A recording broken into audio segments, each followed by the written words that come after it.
Hi అందరికీ నమస్తే. ఈరోజు నేను మీకు ఒక స్పెషల్ కర్రీ చేసి చూపిస్తా. అదే గుత్తి టమాటా కర్రీ. చాలామంది చేసుకుంటారు, కొంతమంది తెలియకపోవచ్చు కూడా. దాన్ని ఈరోజున మీకు మంచి గ్రేవీ మసాలా అన్నీ వేసి చక్కగా మీకు గుత్తి టమాటా కర్రీ ఎలా చేయాలో చేసి చూపిస్తాను. ఓకే, దీనికి ముందు మనం ఆలుగడ్డ కూడా ఉడకబెట్టుకోవాలి. అవన్నీ 1 by 1 ఏం చేయాలో మీకు చేసి చూపిస్తాను. ఇంకా ఆలస్యం ఎందుకు, అన్నీ మొదలు పెట్టేసుకుని పొయ్యి కాడికి వెళ్ళిపోదాం. ఓకే, ఈ గుత్తి టమాటా కర్రీకి 3 ప్రాసెస్లు ఉంటాయండి. ఫస్ట్ ప్రాసెస్ మనం ఒక పేస్ట్ వేసి పెట్టుకోవాలండి. ఆ పేస్ట్కి కావాల్సిన పదార్థాలు ఎక్కడ ఉన్నాయి చూడండి. 100 గ్రాములు పల్లీలండి, 50 గ్రాములు తెల్ల నువ్వులు, 1 చెంచా మెంతులు, 2 చెంచాలు ధనియాలు, 2 ఇంచులు దాల్చిన చెక్క, ఈ మాత్రం అల్లం ముక్క, 10 వెల్లుల్లిపాయ రెబ్బలు, 1 చెంచా జీలకర్ర, 2 బిర్యానీ ఆకు, 4 యాలుక్కాయలు, 5 లవంగాలు, అలాగే 1 కరివేపాకు రెమ్మ. వీటన్నిటిని దోరగా వేయించుకొని పేస్ట్ చేసి పక్కన రెడీగా పెట్టుకుందాం. ఓకే,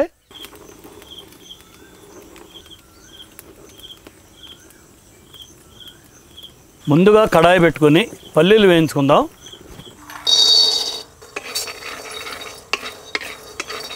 చూసారా, పల్లీలు ఈ విధంగా వేగిన తర్వాత ఒక ప్లేట్లోకి తీసేసుకుందాం. ఇప్పుడు నువ్వులు కూడా దోరగా వేయించుకుని మాడిపోకుండా వేయించుకుని ప్లేట్లోకి తీసేసుకుందాం.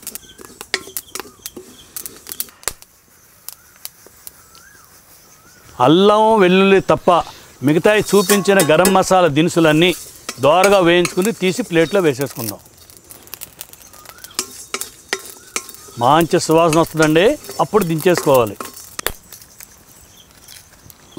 ఇదిగోండి వెల్లుల్లి అల్లం ముక్క. ఇదంతా ఇప్పుడు కొద్దిగా నీళ్లు పోసుకుంటూ పేస్ట్ వేసుకుని పక్కన పెట్టుకోవాలి. ఇదిగో చూసారండి, ఈ విధంగా పేస్ట్ వేసుకుని రెడీగా పెట్టుకోవాలి. కేజీ టమాటాకి 1/2 కిలో బంగాళదుంపలు ఉడకబెట్టి రెడీగా పెట్టుకోవాలి.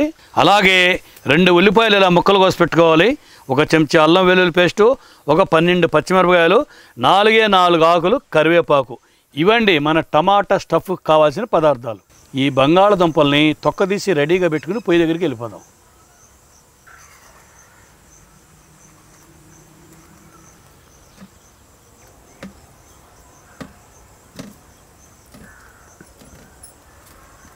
ముందుగా 2 చెంచాలు నూనె వేసుకుని ఆవాలు జీలకర్ర వేసుకుందాం. ఆవాలు చిటపటలాడగానే ఉల్లిపాయలు వేసుకుందాం. ఈ ఉల్లిపాయలు కొంచెం బ్రౌన్ కలర్ వచ్చే వరకు వేయించుకుందామండి. ఉల్లిపాయలు కొంచెం వేగాక పచ్చిమిర్చి కరివేపాకు కూడా వేసుకుని బాగా కలుపుకుందాం. పచ్చిమిర్చి కరివేపాకు వేసుకున్న 1 నిమిషానికి అల్లం వెల్లుల్లి పేస్టు, పసుపు, రుచికి సరిపడా ఉప్పు కూడా వేసేసుకుందాం. అంతా వేగిపోయాయండి. ఇప్పుడు బంగాళదుంపలు పిసికేసి బాగా కలుపుకుందాం.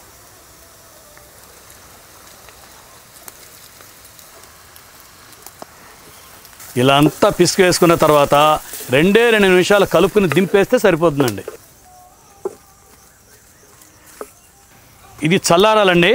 చల్లారేలోపు టమాటాలు కడిగేసుకుందాం పదండి. ఇదిగోండి, నేను కేజీ టమాటాలు తీసుకున్నాను.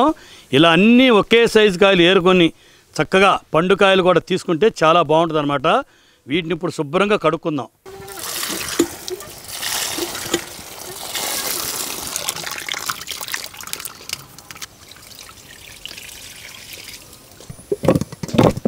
వీటన్నిటికీ ఇలా ముందు భాగంలో రౌండ్గా కట్ చేసుకుని ఇది తీసి పారేసి లోపలున్న జ్యూస్ కానీ విత్తనాలు కానీ వేరే కప్పులోకి వేసుకుందాం. ఆ జ్యూస్ మనకి కర్రీ చేసేటప్పుడు ఉపయోగపడుతుంది. ఓకే,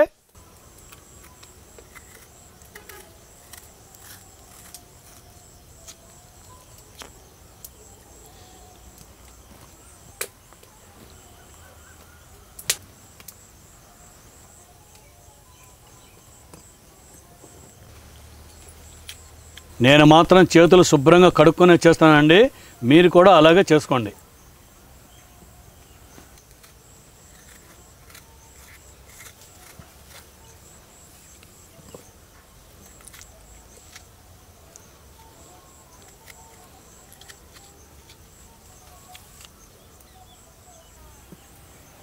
ఇదిగోండి, టమాటాలన్నీ కూడా ఈ విధంగా గుజ్జంతా తీసుకుని ఒక పక్కన పెట్టుకోవాలి. జ్యూస్ అనేది మనకు వంటకు ఉపయోగపడుతుందండి, దగ్గర పెట్టుకోవాలి.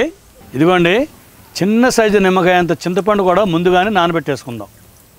ఇదిగోండి టమాటాలన్నీ ఈ విధంగా రెడీ చేసి పెట్టుకున్నాక మనం ముందుగా చేసి పెట్టుకున్న బంగాళదుంప స్టఫ్ ఈ టమాటాల లోపల పెట్టుకుందాం.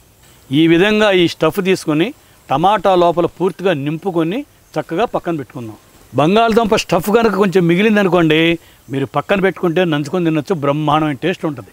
అదండి, చూసారా, ఇలా అన్నీ రెడీగా పెట్టుకోవాలి. గుత్తి టమాటాలు రెడీ అండి. ఇప్పుడు పొయ్యి దగ్గరికి వెళ్ళి వంట మొదలు పెట్టేద్దాం. ఓకే, మనం ఈ గుత్తి టమాటా కర్రీకి మనం చేపల పులుసు చేస్తుంటాం కదండి, అలాంటి వెడల్పాటి దాకా అయితే కరెక్ట్గా సరిపోద్ది. ముందుగా 4 చెంచాలు నూనె వేసుకుందామండి. నూనె వేడెక్కగానే కొంచెం ఆవాలు, కొంచెం జీలకర్ర వేసుకుందాం. కరివేపాకు, అలాగే 2 ఉల్లిపాయ ముక్కలు కూడా వేసేసుకుందాం.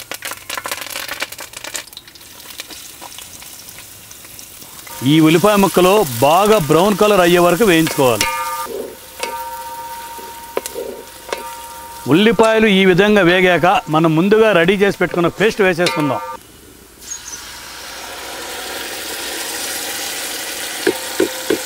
ఒక 1/2 గ్లాసు నీళ్లు కూడా కలిపేసుకుని వేసేసుకుందాం. 1/2 చెంచా పసుపు, 1 చెంచా కారం, 1 చెంచా ఉప్పు, ఇవన్నీ వేసి బాగా కలుపుకొని సన్న మంట మీద అడుగు పట్టకుండా కలుపుకుంటూ ఉండాలి. ఇదిగోండి, ఈ విధంగా ఉడుకుపట్టిన తర్వాత చింతపండు పులుసు, అలాగే కొత్తిమీర కూడా వేసేసుకుందాం. ఇది 1 నిమిషంన్నర పాటు బాగా కలుపుకున్న తర్వాత 1/4 లీటర్ నీళ్లు పోసుకుందాం. బాగా కలుపుకొని 5-6 నిమిషాల పాటు మీడియం మంటలో ఉడకనిద్దాం. ఇదిగోండి, ఈ మాత్రం చిన్న బెల్లం ముక్క వేసుకుందాం. 5-6 నిమిషాలు అయిపోయిందండి, చూసారా, బాగా ఉడుకుతుంది. ఇప్పుడు మనం గుత్తి టమాటాలు వరుసనే అందులో ఒక్కొక్కటి దింపుకుందాం. అన్నీ ఇలా స్ట్రైట్గానే దింపుకోవాలి. ఇదిగోండి, ఈ విధంగా అన్ని గ్రేవీలో దింపుకున్న తర్వాత మూత పెట్టేసుకుని సన్న మంట మీద 8 నిమిషాలు అలా వదిలేయాలి.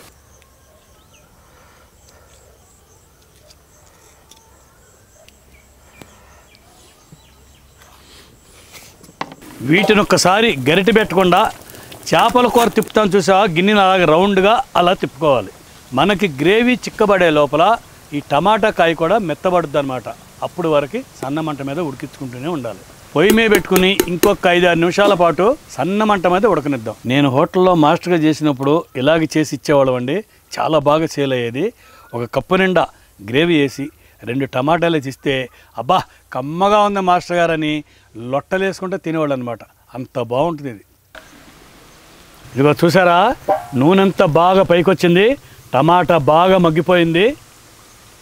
చూసారా, చూస్తుంటే తినాలనిపిస్తుంది కదా, ఎర్రగా నిగనిగలాడుతుందండి. గ్రేవీ అనేది ఈ మాత్రం చిక్కగా ఉంటే చాలండి. ఇక కిందకి దింపేసి టేస్ట్ చేసి చూద్దాం.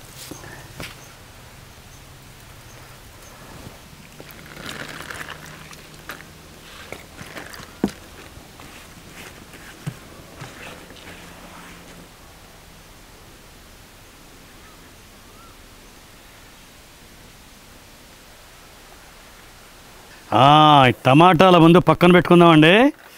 ఆహాహా, కాలుతానేయండి. ఓయ్ అబాబాబాబా. ఓకే, ముందు గ్రేవీ కలిపేసుకుందాం మొత్తం.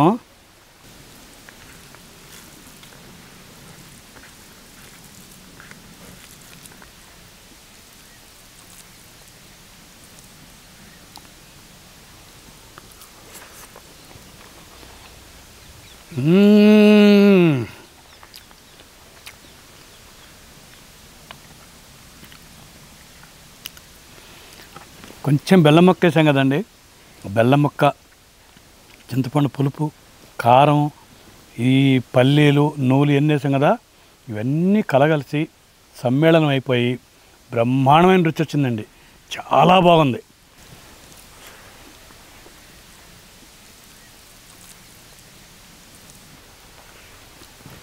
ఈ కూర కనుక జొన్న రొట్టెలో వేసుకొని తింటే అబ్బా సూపర్. టమాటా ముక్క తిన్నామండి. ఆహా, ఇలా టమాటా ముక్క సగం దుంపుకొని ఇలా ముద్దలో పెట్టుకుని ఇలా తినాలండి.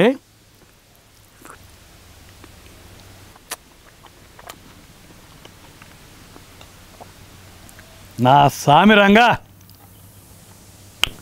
Super taste. ఈ బంగాళదుంప రుచి, ఈ టమాటా పులుపు కలగలిసి అబ్బో మాటలో చెప్పలేమండి. టేస్ట్ అంత బాగుంది.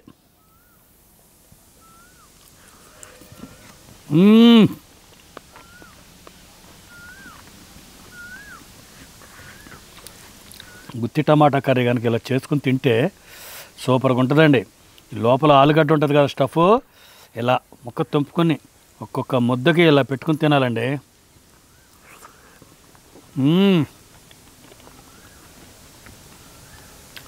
ఇది రుచి అంటే. బాబాయ్ నువ్వు వెజ్కి ఓటేస్తావా నాన్ వెజ్కి ఓటేస్తావా అంటే నేను మాత్రం ఫస్ట్ వెజ్కే ఓటేస్తానండి. ఎందుకంటే కొన్ని వెజిటేరియన్ కర్రీస్లో అంత రుచి దాగి ఉంటుంది. ఆ రుచి మొత్తాన్ని ఇలా మనం వంట రూపంలో బయటికి తీసుకుని ఇలా ఆస్వాదిస్తూ తింటుంటే ఆ రుచే వేరండి. ఏమంటారు?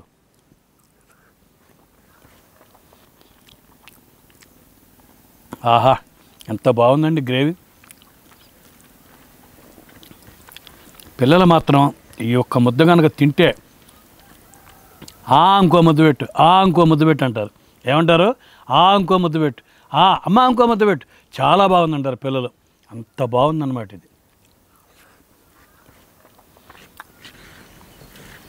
ఎప్పటి నుంచో ఈ రెసిపీ చేసి మీకు చూపించాలనుకున్నాను, కానీ అది ఈరోజు కుదిరింది. ఇంత కమ్మని రెసిపీని నేను చేసి ఆస్వాదిస్తూ ఎంత తృప్తిగా తిన్నాను చూసారా? మీరు కూడా ఎలాగ చేసుకుని కమ్మని భోజనం చేయండి. ఓకే, మంచి వంటకంతో నెక్స్ట్ వీడియోలో వెళ్దాం. Okay, bye.